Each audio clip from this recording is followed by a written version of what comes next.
নমস্কার। আমাদের বাড়ি অর্থাৎ মালাকার ভবন তথা মালাকার বাড়ি যে গলিতে আছে সেই গলিতে ঢুকে একটু এগিয়ে গিয়ে একটি বাড়িতে রাস্তার ওপরেই মা তারার মন্দির আছে। জয় মা তারার জয়, জয় মা তারা। এরপর একটু এগিয়ে গেলেই আমাদের বাড়ি অর্থাৎ মালাকার ভবন তথা মালাকার বাড়ি। বড়দিদির বিয়ে উপলক্ষে মালাকার বাড়ি খুব সুন্দর করে সাজানো হয়েছে, তাই এই দিনেই আমি মালাকার বাড়ির হোম ট্যুরটা করলাম। একই জমিতে পাঁচিল দিয়ে ঘেরানো ও পাশাপাশি দুটো বাড়ি। প্রথমে তো মালাকার বাড়ি দেখালাম, আর এটাও আরেকটা মালাকার বাড়ি, অর্থাৎ এটা আমার কাকার বাড়ি। পাশাপাশি দুটো বাড়ি, দুটো বাড়ি দোতলা। তবে আগে ওই বাড়িটা হয়েছে, দাদু বেঁচে থাকতেই একতলাটা করা হয়েছিল, তারপরে দোতলা করা হয়েছে, আর এই বাড়িটা পরে করা হয়েছে এই কিছু বছর আগে। আমাদের বাড়ির সামনে রয়েছে রঙ্গন ফুলের গাছ, আর এই যে বহু পুরনো আম গাছ। এই গাছের আম খুব মিষ্টি। রাস্তার দিকে আম গাছের কিছু ডাল ছিল, ফ্ল্যাট হওয়ার দরুন ডালগুলো কেটে ফেলা হয়েছে। ওই ডালেও আরও অনেক আম হতো। আমার বাবার গাছপালার খুব শখ।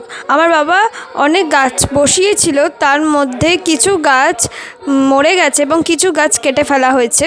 কিছু গাছ তো আবার আপনা আপনি গজিয়ে আপনা আপনিই মারা গিয়েছে। বাবা ডালিয়া ফুলের গাছ এনে লাগিয়েছিল। আমাদের বাড়িতে নারকেল গাছ ছিল।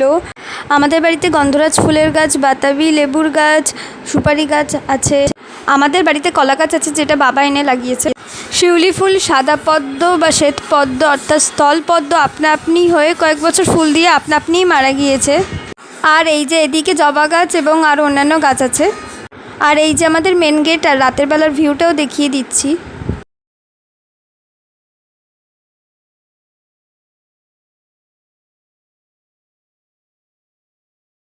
আর এই যে আমাদের এটা উঠোন, আর এখানে একটা তুলসী মঞ্চও আছে। আর এই যে এটা এক তুলসী গাছ, আর এটা সিঁড়িঘর দিয়ে ঢোকার সামনের দরজা। দ্বার ঘটায় কলা গাছগুলো মা আর রাখি দিদি মাটি দিয়ে বসিয়েছিল। আমাদের পুরো বাড়িটাই চারিদিকে পাঁচিল দিয়ে ঘেরানো। আর এই যে উল্টো দিকে একটা হলুদ রঙের ফ্ল্যাট দেখছেন, এটা আগে একজনের জমি ছিল। এই রিসেন্ট 2-4 বছর হলো এখানে ফ্ল্যাটটা হয়েছে। এটা হচ্ছে নিচের কিচেনের জানলা, বাইরের দিকে মানে উঠোনের দিকের। এই যে ঘরে ঢুকতেই সামনে স্বামী বিবেকানন্দের ছবি। এখানে আগে যীশুখ্রিস্টের ছবি ছিল, কিন্তু এখন স্বামী বিবেকানন্দের ছবি লাগানো হয়েছে। আরও কিছু ঠাকুরের পিকচার্স রয়েছে সামনের দিকে দরজার ওপরে, দেখুন।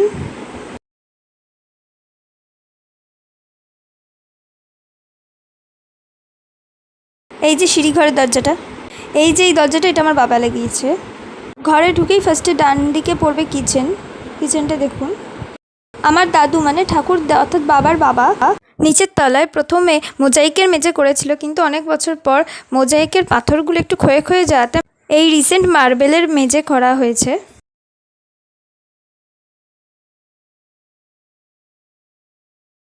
কিচেনের পাশেই রয়েছে একটা বাথরুম। এবার ডাইনিং হলটা দেখাচ্ছি।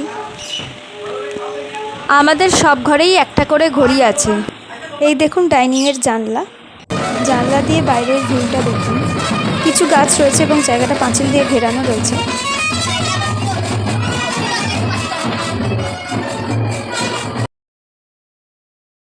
আর এই যে দেখুন বাথরুমের পাশে বেসিন আর উপরে লকঘর রয়েছে। আজকে আমাদের বাড়ি অর্থাৎ মালাকার বাড়ির একতলার হোম ট্যুরটা দেখাচ্ছি, পরের দিন দোতলার হোম ট্যুরটা দেখাবো। এখানে যে বক্সটা করা হয়েছে সেটা টিভি রাখার জন্য করা হয়েছে। অনেক বছর আগে আমরা যেখানে থাকি সেখানে প্রথম আমাদের বাড়িতে কালার টিভি আনা হয়েছিল। সেই টিভিটা ভেঙে গিয়েছিল, তখন আমার দিদিরা অনেক ছোট ছিল, একদম গুড়গুড়ি। তারপরে আরেকটা টিভি আনা হয়েছিল, পরে সেটাও বিক্রি করে দেওয়া হয়েছে। তাই এই জায়গাটাতে এখন শ্রী চৈতন্যদেবের ছবি রাখা আছে।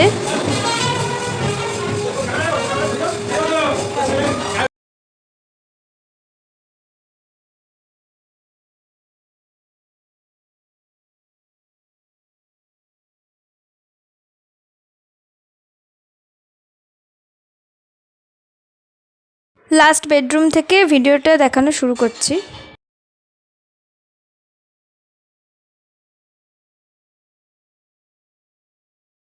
এই বেডরুমটা দেখুন, এখানে একটা মিরর আছে।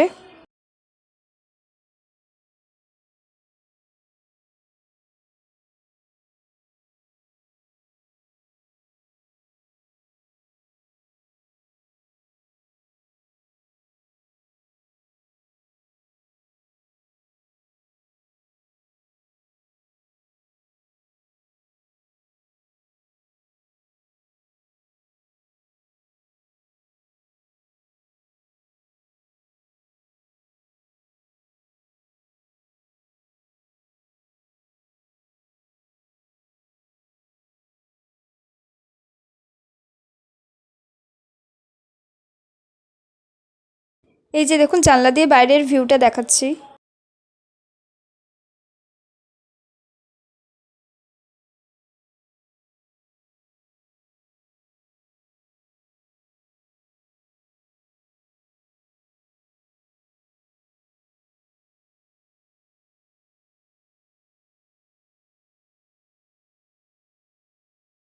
এই দেখুন এখানে পাশে আরেকটা ঘর। এই ঘরটাতে আগে একটা বিছানা ছিল, বাট এখন সেটা নেই। এটা এখন একটা হলঘর হয়ে গেছে। এই যে এটা আমাদের ঠাম্মা আর দাদুর ছবি, অর্থাৎ ঠাকুরদার ছবি।